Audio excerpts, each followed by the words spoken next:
time, standardized tests have been shown to do more harm than good. Not only are they stressful to the students, but to the teachers as well. It gives teachers less of a chance to free teach and the students less of a chance to be critical thinkers. Due to the rising level of stress amongst teachers and students, standardized tests should be abolished, and instead we should use alternative methods to test students' knowledge on a subject. As stated before, standardized tests can be extremely stressful to students. Not only do they take a really long time, but they are minute, specific questions that students just wouldn't understand. Me personally, I am a bad test taker, meaning that I get extremely stressed during tests. Tests also cause a lack of motivation in students. Not only a lack of motivation to do the test, but a lack of motivation to even learn in the class, which they are taking the test. According to Educational Leadership, accessed on December 2nd, students have less teaching freedom when it comes to teaching the class on what needs to be taught. Not only are they teaching what is on the test, but they don't have the freedom to teach what is genuinely important on a subject.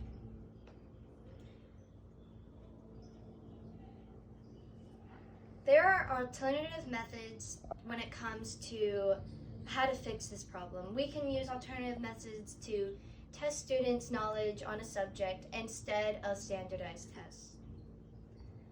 According to Time magazine, last accessed on December 3rd, these alternative methods could include a teacher-made test, where the teacher in a class creates their own test in order to test the students. They would use questions that are specific to what they have taught, what they have chose to taught, instead of teaching what is on the test. So it would be vice versa. Instead of teaching what is on the test, they would test on what they have taught. And this could be time consuming for the teachers and a lot of extra work, but it would be more efficient and more minute. Another way that students could be tested would be documentation. This could be a student's notebooks, a student's notes. The teacher could look at the student's documentation, the papers that they have done in the class, and determine whether or not they are learning in that class. Notes can say a lot about a student. As long as the student is taking notes and answering questions about the notes, then that shows that they have learned about that subject.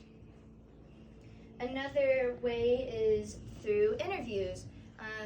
This could be very efficient in the way that a teacher could have an interview with a student, with a third person there, of course. And this gives the student an opportunity to be open and honest with the teacher about their teaching methods and what they could do to improve. This gives the chance for the teacher to adjust their teaching personalized to the students. Another way that this could be fixed, according to Encounter accessed on December 3rd, is funding. While schools may not necessarily have the funding for these alternative methods, a way that this can be fixed is by redirecting the funding that they use for standardized tests. Standardized tests require a lot of funding by the schools. This could be tutoring, the supplies that it takes to take the test, such as scantrons and pencils. And they could instead use that funding towards these alternative methods. Now, it also might take a while for the schools to adjust to these alternative methods, but that's okay. As long as there is funding and enough time that these schools have, then these alternative methods could be put to use instead of standardized testing. not only are standardized tests stressful to the students and teachers, but they are also unethical and unreasonable. Standardized tests have been in our schools for years, and this needs to be a problem that needs to be fixed. If we use alternative methods instead of standardized tests, then students would be a lot less stressful and teachers would be more free thinking and willing to adjust their teaching to the students.